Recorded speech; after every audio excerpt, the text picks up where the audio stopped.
Masuk dengan tertib.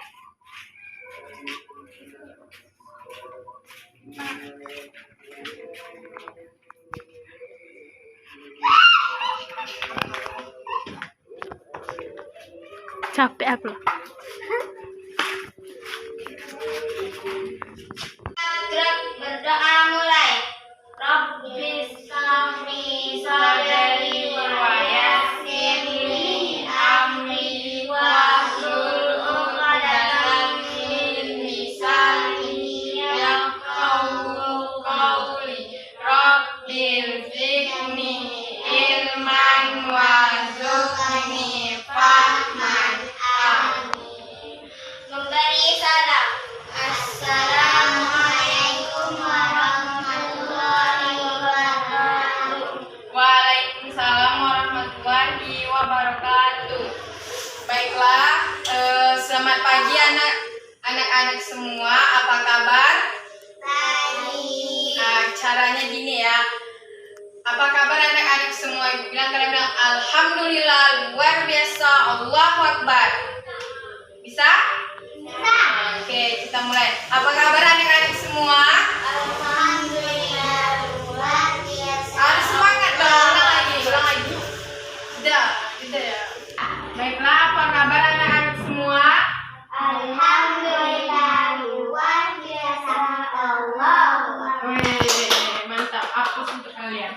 Baik, sekarang kita mulai saja pelajaran kita hari ini ya. Pelajaran kita hari ini bahasa Indonesia. Kita buat tanggal hari ini hari apa? Hari Minggu. Hari Minggu Pak.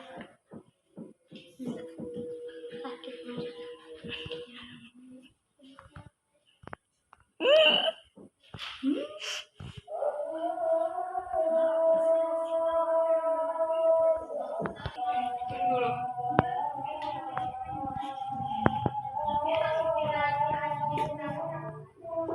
Jeda dulu ya, Bang. Duduk mendengarkan cerita anak. Mendengarkan cerita lagi. Cerita anak, judul materi yang akan kita pelajari. Siapa yang pernah mendengarkan cerita anak? Angkat tangan. Apa yang pernah didengar cerita anak? Putri Duyung. Bisa? Princess. Hawa? Hawa apa? Si kancil. Terus Kia? Frozen. Oke, pintar sekali anak-anak ibu ya. Jadi macam-macam cerita anak itu. Sini ya, ibu kasih tahu ya, macam-macam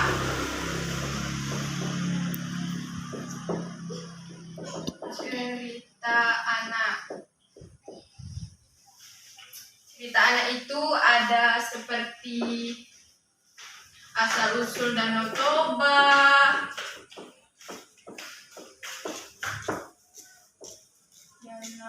Toba, si kancil mencuri mentimun, kancil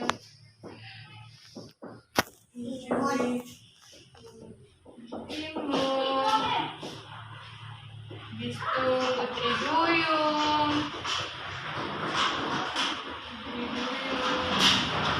dan lain sebagainya. Masih banyak lagi cerita anak.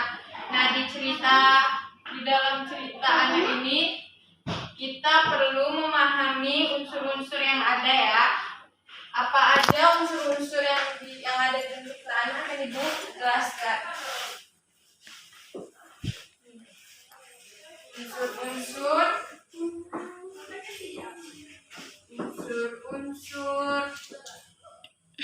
Unsur-unsur cerita. Yang pertama, tokoh dalam cerita. Yang kedua, watak. Yang ketiga, latar. Yang keempat, tema. Dan yang terakhir, amanat atau pesan.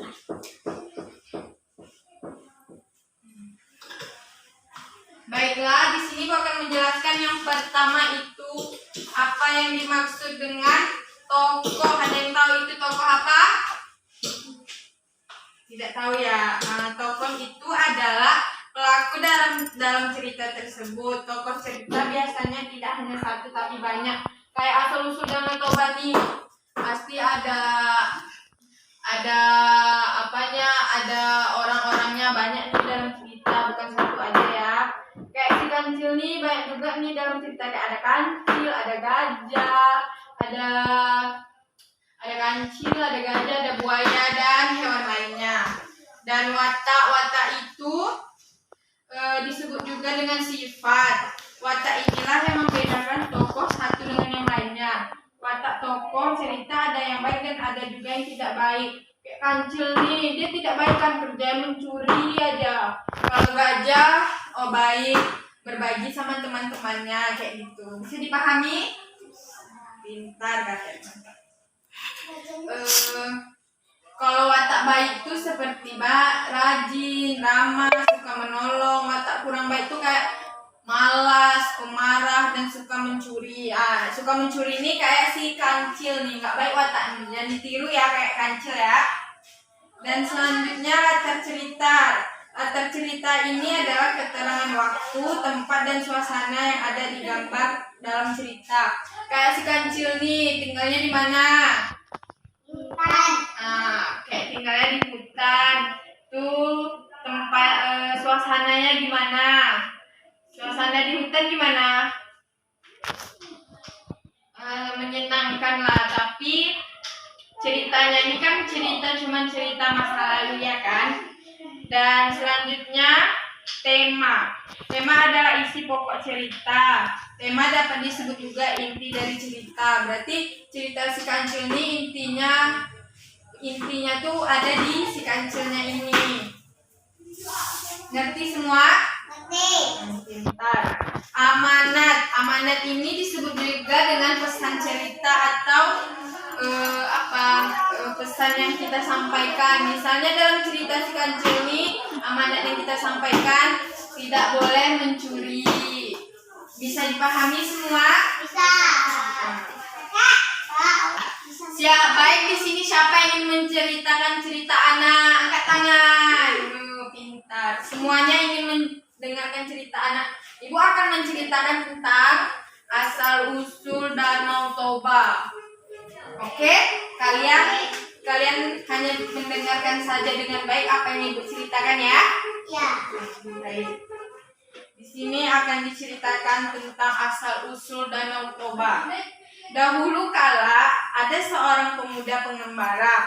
Pekerjaannya hanya bermalas-malasan. Setiap hari dia banyak melamun, memikirkan nasibnya. Dia selalu berpikir mengapa orang-orang kaya itu bekerja dengan enak, sementara dia sudah bekerja susah payah tetapi tetap miskin. Daripada melamun, lebih baik aku memandangkan, kata si pemuda pengembara itu lirih sambil mengambil kail pancing kemudian menuju telaga. Saat memancing, dia duduk sambil berdoa memohon kepada Tuhan agar diberi kekayaan. Tanpa merasa dia sudah hampir seperempat hari duduk di pinggir telaga itu, tidak lama kemudian kail pancingnya ditarik-tarik oleh ikan. Secepat kilat ditariknya kail pancing itu. Seekor ikan menggelepar jatuh di parit persemaian padi. Pemuda pengembara mendaki hendak memegang ikan. Tiba-tiba saja ikan itu berbicara. Hai pemuda, jangan kau bunuh aku. Peliharalah aku, jadikan aku temanmu. Hah? Ikan dapat bicara. Siapa kau ini? Tanya pemuda itu keheranan. Aku adalah temanmu. Peliharalah aku di empangmu, tapi jangan kau lihatkan aku pada malam hari. Baik, jawab pemuda itu dengan takut. Ikan itu membawanya pulang sambil berlari. Sampai di rumah, ikan itu lepas di empang belakang rumahnya yang jernih airnya. Pemuda itu pun segera pergi mencari kayu bakar. Setelah pulang, dia selalu memikirkan ikan berwarna keemasan itu. Mengapa aku tidak boleh menengoknya pada malam hari? Siapa sesungguhnya ikan itu? Hari telah larut malam. Pemuda itu tidak dapat tidur, pikirannya terganggu oleh keganjilan ikan. Dia memberanikan diri untuk melihat ikan saat itu juga. Sambil membawa obor di tangannya, dia mendekati empang. Sampai di empang, dia mencari ikan ke semua sudut namun tidak ada. Kemana ikan tadi? Saat pemuda itu berdiri cantik dari belakang sang pemuda. Akulah ikan itu. Ternyata ikan tersebut berubah menjadi wanita berambut panjang dan cantik jelita. Siapa kau sebenarnya? Tanya pemuda pengembara penuh selidik. Aku adalah temanmu. Apabila kau ingin kaya, jadikanlah aku istrimu. Apakah kau sanggup? Ujar wanita cantik itu. Sanggup, tetapi benarkah itu? Tanya pemuda itu kurang percaya. Benar, hanya saja ada syarat, jawab wanita cantik. Apa syaratnya? Kata pemuda itu ingin segera tahu. Kamu tidak boleh mengatakan atau bertanya tentang asal-usulku, jawab wanita jelmaan ikan itu. Akhirnya mereka menikah layaknya manusia pada umumnya. Beberapa tahun kemudian lahirlah seorang anak yang mereka beri nama Sam. Sam adalah anak yang nakal. Suatu hari Sam disuruh ibunya mengantarkan bekal kepada ayahnya di ladang. Selama perjalanan, bekal yang harusnya untuk ayahnya dihabiskan dalam perjalanan. Mengetahui makanan dihabiskan, Sam murkalah pengembara tadi. Tidak sengaja dia mencaci maki putranya dengan menyebut-nyebut asal-usul istrinya. Dasar anak ikan, anak tak tahu diri, bentak pengembara. Sam pulang sambil menangis dan menceritakan semua kejadian di ladang kepada ibunya. Mengetahui bahwa suaminya telah melanggar janji sewaktu bertemu dahulu, wanita itu mencuburkan tubuhnya ke telaga dan berubah menjadi seekor ikan. Sam disuruh naik ke atas bukit oleh ibunya. Seketika itu juga hujan turun dengan deras. Lama-kelamaan telaga itu penuh dengan air, berubah menjadi danau yang mengelilingi bukit tempat Sam menyelamatkan diri. Air itu pun mengelilingi pulau yang sekarang disebut Pulau Samosir. Konon setiap bulan purnama di danau itu selalu muncul wanita cantik yang mencari anaknya. Danau tersebut sekarang kita kenal dengan Danau Toba dengan Pulau Samosir di tengahnya. Nah, baiklah, dalam cerita ini siapa aja tokohnya? Siapa yang tahu? Siapa tadi mendengar siapa aja tokoh yang ada dalam cerita tadi? Tokoh yang ada dalam cerita asal-usul Danau Toba. Asal-usul Danau Toba. Siapa yang tahu tadi? Yang pertama siapa? Siapa? Pengembara. Pengembara tadi ya, pengembara. Yang kedua? Yang kedua siapa? Ikan. Ikan emas. Nah, ikan emas. Yang ketiga? Sam, anaknya. Terus itu watak pengembara ini apa tadi? Pemalas dia ya kan? Pemalas. Kalau ini baik hati ikan emas ini kan mau menolong dia. Baik hati. Kalau anaknya tadi ini siapa namanya? Nakal, pintar. Nakal ya. Terus tuh amanat di dalam cerita nih apa ya? Siapa yang tahu amanatnya? Amanat asal usul Danau Toba.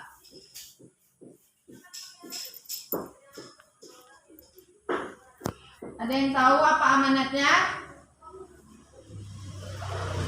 Tadi dia berjanji, terus tuh dia mengingkari ya. Apa amanatnya? Siapa yang tahu? Baiklah, sekarang kita stop ya. Janganlah suka berjanji, janganlah mengingkari janji. Mengingkari janjimu karena itu berdampak buruk pada dirimu.